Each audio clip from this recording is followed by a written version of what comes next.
Breaking news చూస్తున్నాం. Middle east లో మళ్ళీ హై టెన్షన్ కొనసాగుతోంది. ఇరాన్ పై ఇజ్రాయెల్ సడన్ గా అటాక్ చేసింది. మిసైల్స్ తో దాడులకు దిగింది ఇజ్రాయెల్ సైన్యం. గల్ఫ్ తీరంలోని ఇరాన్ స్థావరాలపైన భారీ మిసైల్స్ తో దాడి చేసింది ఇజ్రాయెల్. అయితే ఈ దాడుల్లో 100 మందికి పైగా మరణించారు. యుద్ధ కష్టాల్లో ఇరాన్ ఇప్పుడు చిక్కుకుందని చెప్పాలి. 13 రోజులు నాన్ స్టాప్ గా దాడులు చేసింది అమెరికా. అటు ఇజ్రాయెల్ ఇటు అమెరికా వరుస దాడులు అయినా ఇరాన్ పోరాడుతూనే ఉంది. ప్రస్తుతం దాడులని ఆపేసినట్టుగా చెప్పారు ట్రంప్ దాడులను ఆపినా కూడా ఇరాన్ని ఇజ్రాయెల్ మాత్రం వదిలిపెట్టడం లేదు. మరోవైపు సౌదీలోని భారీ ఆయిల్ రిఫైనరీలపైన కూడా హౌతీలు దాడి చేశారు. ఈ ఘటనతో ఆరంకో కంపెనీకి లక్షల కోట్ల రూపాయల నష్టం వాటిల్లింది. So sudden attack on Iran by Israel.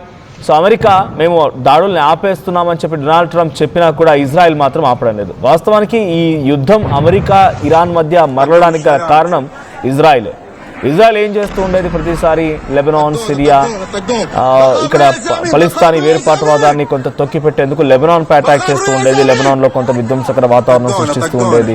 Gaza strip pi attack చేస్తూ ఉండేది.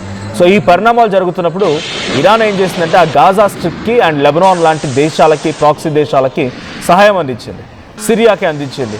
సో ఎప్పుడైతే ఈ సహాయం అందిస్తూ వెళ్తోందో ఇరాన్, సో అప్పుడు ఇజ్రాయెల్ స్కెచ్ ఇరాన్పై వేసింది. నన్ను టార్గెట్ చేయమని చెప్పి నువ్వు వేరే దేశాలకి, చిన్న చిన్న దేశాలకి సహాయం చేస్తావని చెప్పి ఎప్పుడైతే ఇజ్రాయెల్ కన్ను ఇరాన్పై పడిందో, ఇరాన్ అటాక్ చేస్తుంది అనేటువంటి అనుమానంతోనే ఇజ్రాయెల్ ముందుగా ఇరాన్ని ఢీకొట్టింది. దీనికి ప్రతీకార దాడిలో భాగంగా ఇరాన్ కూడా కాస్త మొదట యుద్ధం ఎలా మొదలైంది అంటే ఇజ్రాయెల్ ఇరాన్పై అటాక్ చేసింది. ఆ తర్వాత ఇరాన్ రియాక్ట్ అవ్వడం మొదలుపెట్టి ఇజ్రాయెల్పై అటాక్ చేస్తూ ఉంటే తమకున్నటువంటి ఐరన్ డోమ్ శక్తితో కొన్నిటిని సమర్థవంతంగా అడ్డుకునే ప్రయత్నం చేసినప్పటికీ కొన్ని మాత్రం ఇజ్రాయెల్లోని టెల్ అవీవ్ ప్రాంతంలో కానీ, జెరూసలేం లాంటి ప్రాంతాల్లో కానీ కొన్ని కీలకమైన ఎయిర్పోర్ట్లు, ఇన్ఫ్రాస్ట్రక్చర్పై కానీ బ్లాస్ట్ అయిపోయి చాలా తీవ్రంగా ఇజ్రాయెల్ కూడా కొంత నష్టపోయింది. సో ఇలా సుమారుగా 10 రోజులుగా జరుగుతున్నటువంటి యుద్ధ పరిణామాల్లో డొనాల్డ్ ట్రంప్ కూడా పలుమార్లు ఊరికనే 2 దేశాలని హెచ్చరించి మీరు ఆగిపోండి అని చెప్పుకొచ్చాడు. కానీ ఆ తర్వాత ఏ దేశమూ ఆగలేదు. డైరెక్ట్గా అమెరికాని రంగంలోకి దిగి అమెరికాని మళ్ళీ ఇజ్రాయెల్కి సపోర్టుగా ఇరాన్పై యుద్ధం చేయాల్సిన పరిస్థితి వచ్చింది. సో అలా మొదలైంది 2025 జూన్లో నుంచి ఈ యుద్ధం. ఆ తర్వాత 12 రోజుల పాటుగా వార్ జరిగింది. 12 రోజుల తర్వాత మళ్ళీ యుద్ధం ముగిసింది. ఇక మళ్ళీ మొదలైంది 2026 ఫిబ్రవరి 28న.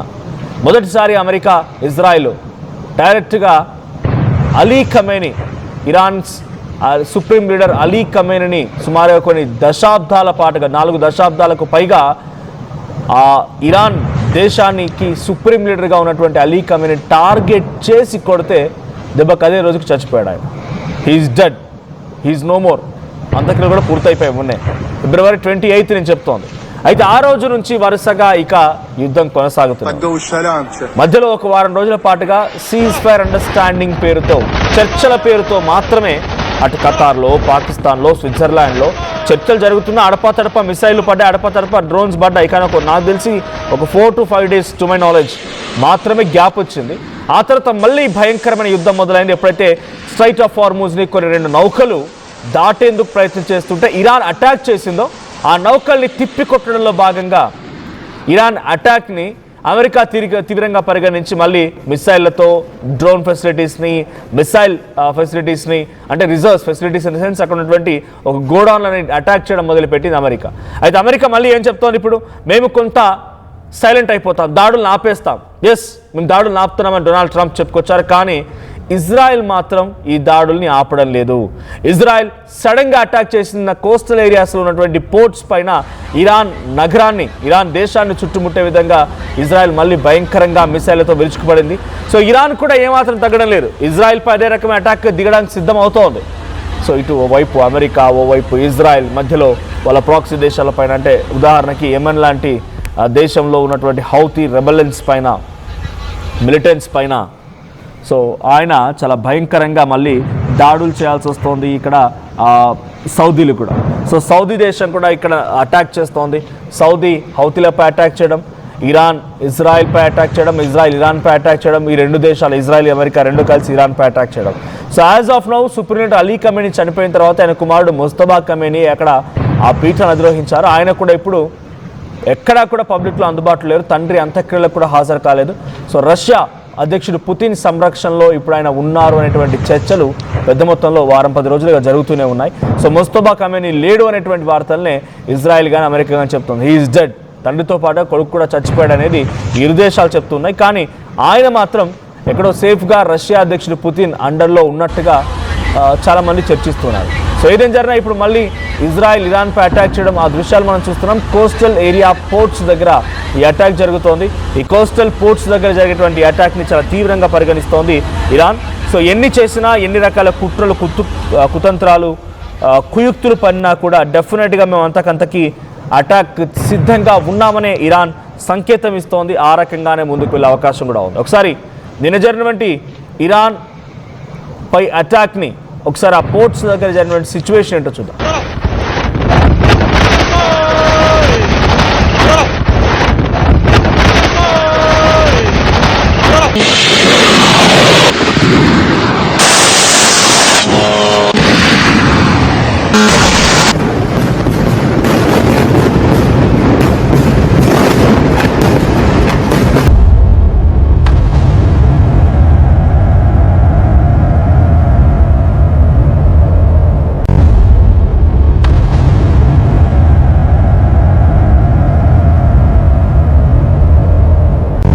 طقوا السلامته.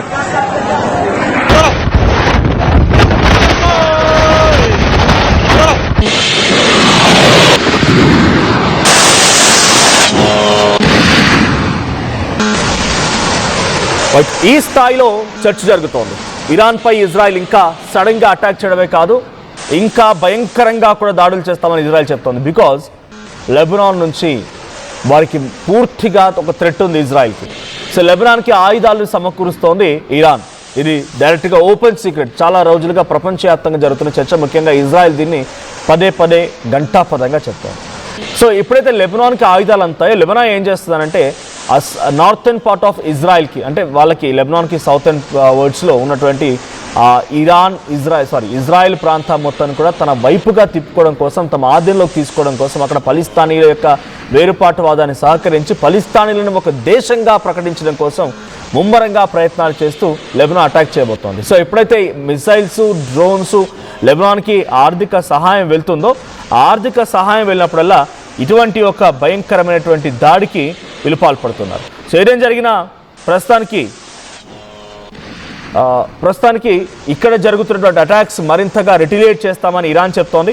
సో ఇరాన్ ఒక స్టేట్మెంట్ కూడా ఇచ్చింది. Definitely will suspend retaliatory attacks as long as the US and its allies maintain the current pause in military options. So పక్కాగా మేము తిప్పికొడతాం, మాపై జరిగిన దాడికి 24 గంటల్లోనే సమాధానం చెప్తామనేది ఇరాన్ చెప్తున్నమాట. సో ఇరాన్, ఇజ్రాయెల్, అమెరికా మళ్ళీ భయంకరమైనటువంటి యుద్ధంలోకి దిగుతున్నాయనే దానికి ఒక బిగ్గెస్ట్ సంకేతం అండ్ బిగ్గెస్ట్ ఎగ్జాంపుల్ ఇది. మరి ఈ పరిస్థితి ఎక్కడి వరకు దారి తీస్తుంది? ఇప్పటికే స్ట్రైట్ ఆఫ్ హార్ముజ్ మూతపడిపోయింది, ఎటువంటి రాకపోకలు లేవు. రోజుకి సగటున గతంలో ఒక 300 నుంచి 400 నౌకలు అటు ఇటుగా ప్రయాణించేవి, రవాణా ఉండేది ఆ జలసంధి గుండా.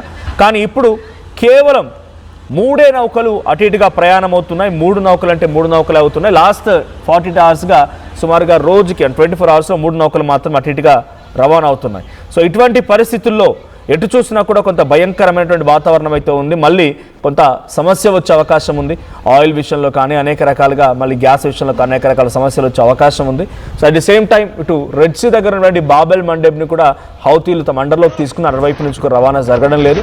సో ఇజ్రాయెల్ ఎంత ఎక్కువగా ఇరాన్పై అటాక్ చేస్తే ప్రపంచ దేశాలు అంత ఎక్కువగా ఇబ్బంది పడాల్సి వస్తుంది. ఇరాన్ అటాక్ చేయడం పక్కన పెడితే మనకు రావాల్సినటువంటి ఆయిల్ మాత్రం కొంత కంట్రోల్ చేస్తుంది స్ట్రైట్ ఆఫ్ హార్ముజ్ దగ్గర ఇరాన్. కాబట్టి అంతే భయంకరమైనటువంటి వాతావరణం ప్రపంచ దేశాలని కూడా చవి చూడబోతుంది.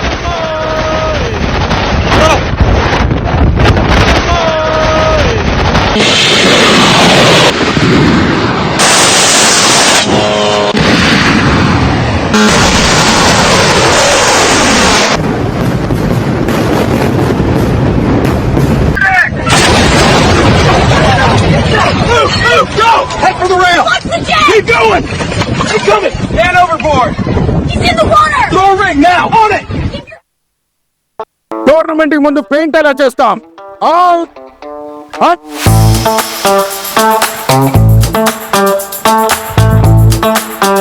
ప్లాన్ అయితే చాలా బాగుంది. సార్ స్టేడియం పరిస్థితి చూడండి. టోర్నమెంట్ ముందు పెయింట్ ఎలా చేస్తాం? టెక్నో పెయింట్స్ ఉందిగా. Techno paints. Township, dam, stadium లేదా మనీళ్ళు పెయింట్స్ నుంచి పెయింటింగ్ వరకు పూర్తి సొల్యూషన్ కావాలంటే మేమున్నాం. కానీ సార్ టైంకి పూర్తవుతుందా? రోజుకు 23 లక్షల స్క్వేర్ ఫీట్ పెయింటింగ్ చేయగల సామర్థ్యం, 5,000 మంది స్కిల్డ్ లేబర్ టీమ్ మా వెంట ఉంది. 23 లక్షల? అవును, ప్రపంచ స్థాయి రంగులు, అద్భుతమైన షేడ్స్ తో భారతదేశపు అసలైన పెయింట్ మరియు పెయింటింగ్ శక్తిని మేమే. We are techno paints. Techno paints ఎప్పటికప్పుడు నయా న్యూ ట్రెండ్ ని మనకు అందిస్తూ అప్పుడు ఇప్పుడు ఎప్పుడైనా మనందరి చాయిస్ కిసాన్ ఫ్యాషన్ మాల్ వచ్చేస్తుంది మన ECL కి జూలై 24న గొప్ప ప్రారంభం. I'm the shop, a digital marketing strategist and a football player. I refuse to be one. At Anurag University, be everyone you dream to be. అందరికీ నమస్కారం. నేను మీ అనసూయ భరద్వాజ్. ఆషాఢ మాసం సందర్భంగా మన కాసం ఫ్యాషన్స్ ఏపీ అండ్ తెలంగాణలోని 24 స్టోర్స్ లో సరికొత్త ఆఫర్స్ తో మీ ముందుకు వస్తుంది. అంతేకాదంలో ఈ ఆషాఢ మాసంలో మన ప్రత్యేకత, కిలో చీరలు కొనండి, అరకిలో చీరలు ఉచితంగా పొందండి. Pure in its form with grace made noble.